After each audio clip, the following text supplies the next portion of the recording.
Today's reading is from the Gospel of Luke, chapter 9, verse 51 to the end. This is one of those passages which show how wrong that phrase is about Jesus, gentle Jesus, meek and mild.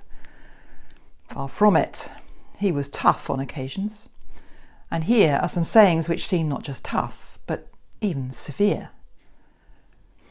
When people came and offered to follow him, to be his disciples, wouldn't you expect him to welcome them with open arms, to be encouraging? And yet, here he's almost sending them away. Not quite, but he's certainly telling them to think again, to consider really seriously, is this for me?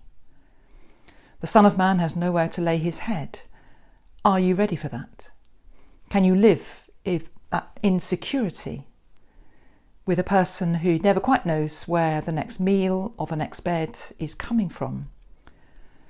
Put like that, I'm really not sure whether I would have been able to say yes. I suppose the hardest of these sayings is, let the dead bury their own dead, but you proclaim the kingdom.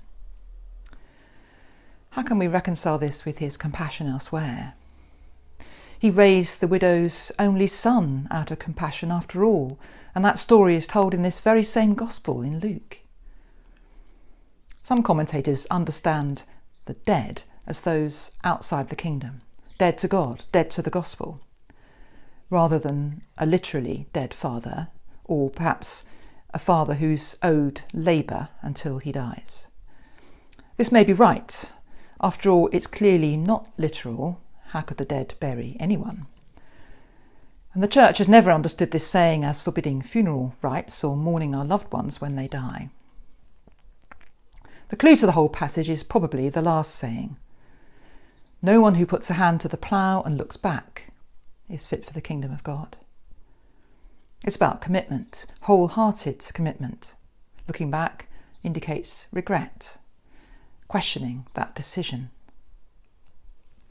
On Mastermind, when the beeper sounds, the presenter used to say, "I've started, so I'll finish," if he was in the middle of a question. We cannot be half-hearted about our faith.